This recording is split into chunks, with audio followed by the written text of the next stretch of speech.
पिछाड़ भाई पिछाड़ जिस मेंबर ने चाहो उसकी बाहर काट सका, जिस मेंबर ने चाहो उसकी बाहर काट दे।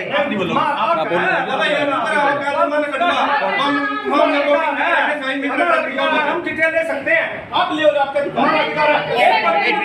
दे सकता, एक चेयरमैन का प्रतिनिधि हमें जवाब नहीं दे सकता। आप प्रमोटर तक क्यों बोल रहे हैं? हम खाएंगे क्यों, कैसे बोल रहे हैं वो बताओ।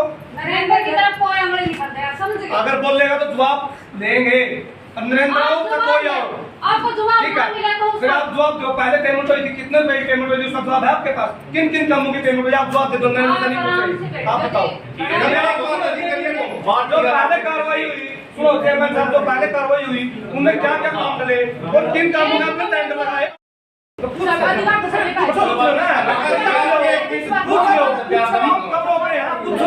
मेरे मन में कोई सवाल है? का अधिकार तो सारे का है, अधिकार है। मैं मेंबर हूँ, बकायदा फिर ये जेल में बताइए मैं लेके मैं मीटिंग कर लो। वो कह रही उससे बात कर रहे हैं, अगर वो साइन हो दिए गए।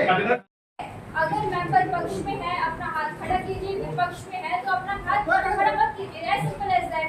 वहाँ पे एक प्रस्ताव ये पारित है, फाइनलाइज नहीं हुई है चीज।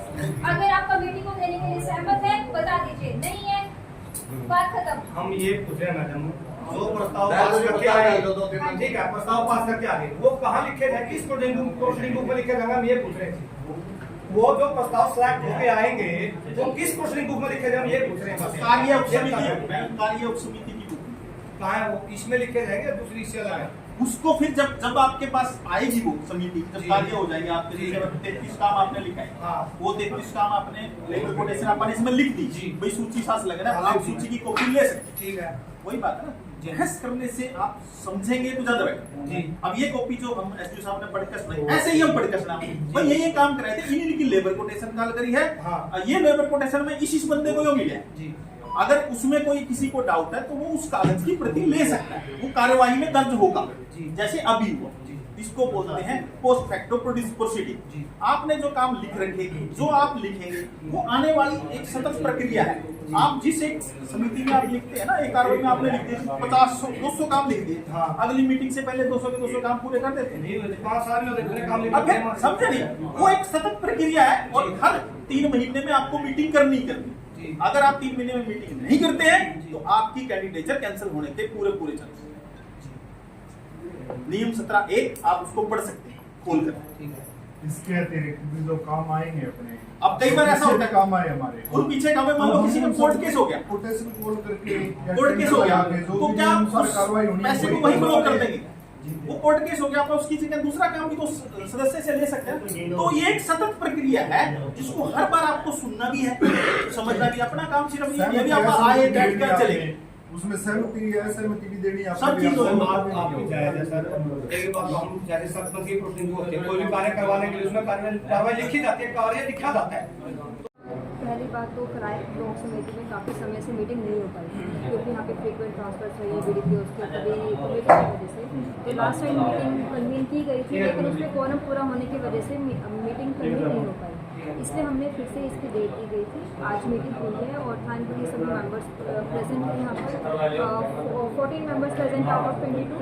तो फिर हमारे कुछ मुद्दों पर बातचीत हुई, कुछ पर असहमति भी हुई, सहमति से भी मेंबर्स ने सभी ने कोऑपरेट किया लास्ट में और सभी ने सुनने की कोशिश की। पहली चीज़ थी इसके अंदर पिछली जो हमारी पंचायत समिति थी कार्रवाई उसको दृष्टि देना। दूसरा था कि जो हमारे नए काम है उसके लिए एक समिति का गठन करना जिसके थ्रू सारे के सारे मेंबर्स अपने काम दे सके, उसके थ्रू वो रिव्यू होकर और वो पंचायत समिति के फंड्स के द्वारा उन कामों को कराया जा सके। 22 मेंबर हैं, कितने मेंबर पहुंचे और कितने सहमति आई? 14 मेंबर्स आज पहुंचे थे और इसके अंदर से कुछ मुद्दों के ऊपर असहमति और सहमति का रेशो डिफर किया था क्योंकि हर प्रस्ताव के बाद हमने पूछा था कितने मेंबर सहमत है कितने नहीं है। तो मैक्सिमम मैं मुद्दों पर कहूँगी कि हमारी मेजॉरिटी रही है तो वो प्रस्तावित उसे माना जाएगा। देखिए विवाद ये था कि मेंबर्स का कहना था कि उप समिति का गठन के बारे में उन्हें क्लैरिटी चाहिए थी कि ये जो कमेटी है किस तरीके से फंक्शन करेगी, इसके क्या रोल्स रहेंगे, पावर रहेंगे और सबसे इम्पोर्टेंट है सभी मेंबर्स को ट्रांसपेरेंसी चाहिए। तो लास्ट में सुनील जी हैं, मैं हूँ, चेयरमैन मैडम हैं, हम सभी ने कोशिश की कि सभी मेंबर्स को समझाया जा सके, उनको बताया जा सके कि ये आपकी एक कमेटी है और उसके पावर का ये रोल है और अल्टीमेटली दे फाइनली एग्री।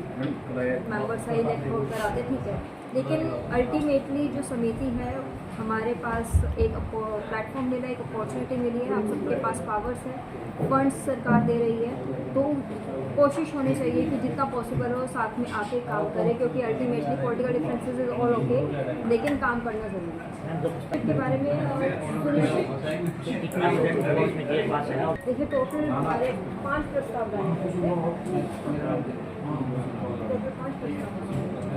हमारे टोटल 5 प्रस्ताव हैं, जिसके अंदर पहला प्रस्ताव था हमारा पिछले कमेटी की पुष्टि करने के बारे में, दूसरा है जो हमारी लेबर पिटिशंस हमने मंगवाई गई थी उसकी पुष्टि के लिए, तीसरा था हमारा चेयरमैन मैडम को सारी की पावर ट्रांसफ़र करने के लिए ताकि सुचारू रूप से काम चलते रहे। प्रस्ताव नंबर 4 था हमारा कि एक हमारे मेंबर हैं दर्शन जी, उनका प्रस्ताव था कि 2 वाटर कूलर लगाए जाए, और प्रस्ताव नंबर 5 था सभी कमेटी मेंबर्स से डिस्कशन के बाद कि एक उप समिति का गठन किया जाए जिसके थ्रू वो अपने काम देंगी, उसको रिव्यू करके और लास्ट में से समिति के थ्रू कराया जाए।